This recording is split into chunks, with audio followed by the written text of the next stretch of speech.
So if you're watching this video, you've probably watched some of my other ones in the past, and you're probably wondering who the heck is Xuan. And today's video is all about that. So let's get to it.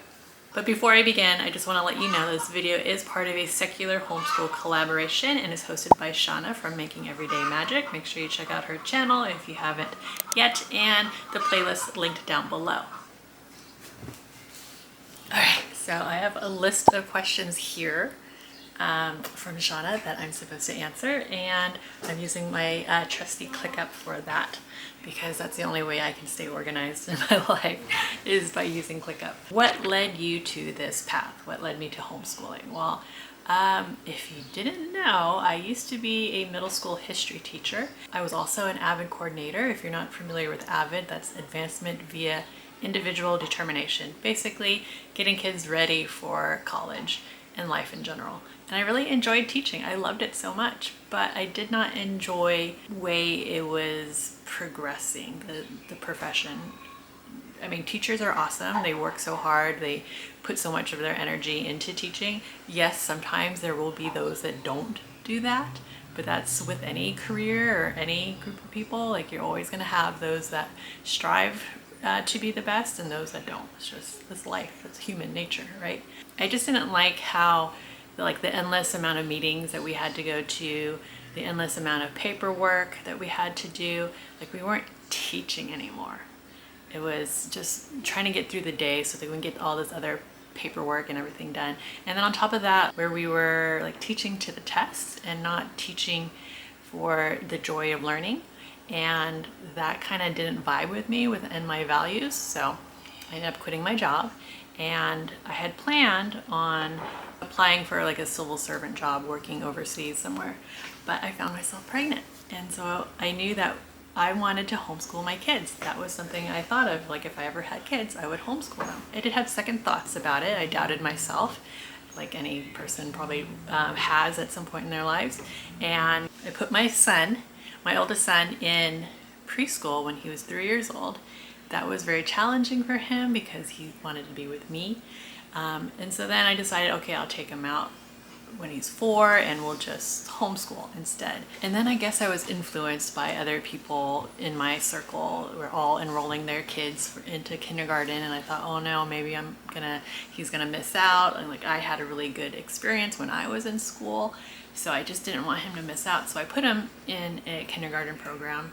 It was Open Classroom was what it was called. We did end up leaving because I just figured I was in the classroom all the time volunteering, and why not just homeschool my own kid then? Like, if I'm spending all that time in the classroom. So took him home and finally started homeschooling him when he started first grade. And now he's in 7th grade. So I guess we've been homeschooling for 7 years, maybe more. I don't know. Technically, you've been homeschooling your kids since they were born. That's another video. So that being said, I have a kindergartner, a 2nd grader, and a 7th grader. All right, so the next question is, what subjects or topics do you love to teach? And this is probably a no-brainer. I love history. I mean, I was a history teacher. So I just love history so much, and geography, and just, you know, the social sciences in general. And that's what I focus on, is teaching history. Not to say that we don't learn other topics in our homeschool, but that's where I put all my energy in. And everything else, we either use like an open go kind of curriculum or an online curriculum, or I source it out to someone else. And I love science, but I just don't love, because I did get a science credential, but I never like used it because it's just a lot of work when it comes to science. There's a lot more planning and a lot more like materials to gather, and that's kind of not my thing. So history is a lot easier for me to gather information. You know, like I use the internet all the time to research, and you know, the library is our best friend. So the next question is, what is your teaching philosophy and style? So I remember when I first became a teacher, we had to write a teaching philosophy, and it was just so convoluted, to be honest. So I don't really have a philosophy, I guess. I follow the learner. I follow my kids' interests. So child-led learning is what we're doing. We're very relaxed homeschoolers. We're secular. I try to simplify things. I don't want things to be too complicated because it just kind of detracts from the main goal, which is learning, right? We do a lot of deep dives, which is my version of unit studies. If you are a governor, you know what I'm talking about. I don't think homeschooling is that complicated and that hard, and I feel like some of us, sometimes we make it harder than it needs to be, and it's that, I think maybe it's just part of that societal like urgency and anxiety and need to get things done and be productive and all that stuff. And we just kind of, I know homeschooling is an alternative form of education. It's an alternative lifestyle, and you just kind of have to lean into that, and we have pretty much fully. All right. So the next question is, as a homeschool mom, what are some of the biggest challenges you face in balancing your role as a parent and a teacher? I don't have any challenges, to be honest, because I have chosen to not see it as a balancing act and instead seeing it as integration. So I'm integrating homeschooling, being a homeschool teacher, I guess, and a parent and a homemaker and a wife and an entrepreneur. I'm just integrating all of that into my life, where it's just all of it is happening. And I find that it's a lot less stressful when I think of it that way, integration, compared to balancing. All right, I got 3 minutes until the mac and cheese is done. So the next question is, how do you create a conducive learning environment at home for your children? So we have a lot of art supplies and books. We get a lot of like science subscription kits. We have like a large backyard with like a play set and a garden, and we go on a lot of field trips. We just have a lot of stuff that my kids can access and explore and learn on their own.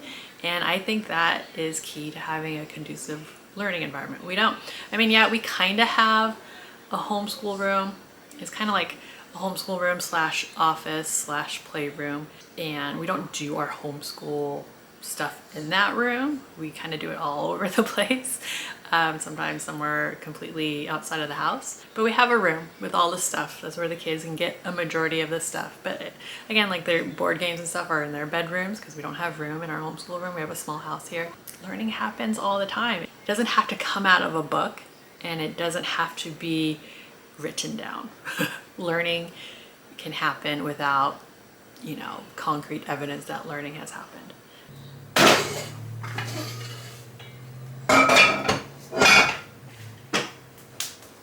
And talking about integration, I'm like filming this video while I'm making my kids lunch. So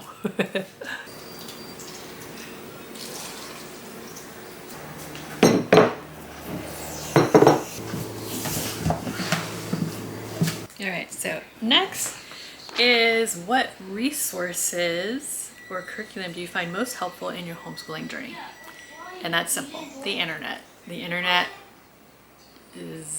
has all the information that I need. The internet helps me find curriculum that we could possibly use, resources, field trips. It helps me create those deep dives. And yeah, the internet. Like without the internet, homeschooling would be so much harder. You'd have to go to the library for everything and research that way, which takes a lot longer to do.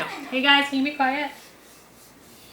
Which takes a lot longer to do. And so yeah, the internet is my favorite resource. So next is, how do I tailor my teaching methods to meet the individual needs and learning styles of your children? I just go with the flow. My teaching methods will vary depending on the subject, depending on my children. So I just go with the flow. Whatever my kids' needs are, I try to make it happen. You do what you need to do to make learning fun and engaging and happen. So that's what I do. Do I involve my children in the planning of their lessons and educational goals? Yes, I do. I ask them, what do they want to learn? And then they tell me what they want to learn, and I help make that happen. and I'm not much of a planner, and how I'm planning this year is different than I did last year. Hopefully I'll get that video out to you soon. I did take a bit of a break from making videos. I meant to only take 1 week off and it ended up being like 4 weeks. So I'm a little bit behind schedule, but that's okay because all these deadlines are deadlines that I created, and so therefore I can change them. And the next are, what are some of the extracurricular activities or field trips you organize to enrich your children's homeschooling experience? So whatever classes my kids want to take. So I have my oldest son wants to take art classes, and so I put him in art class. He wanted to take a Lego class with his friends, so he's taking a Lego class with his friends. For my younger two, we are doing an enrichment center, a democratic school, or it's kind of an unschoolish kind of a environment where there's a ton of different activities that they can do, and the kids just do what they want to do. We go to the library often, and then field trips. We did take a break from field trips last year due to unforeseen circumstances, and you can watch a video on that if you're interested in. But we try to do 1 field trip a week.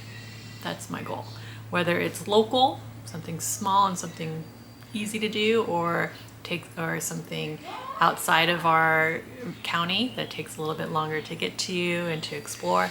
So usually our field trips are either related to one of our deep dives or something that we're studying, or it's just to explore somewhere new and to learn something new. It just depends. So we love field trips. I mean, maybe I love field trips more than my kids, but field trips are the best.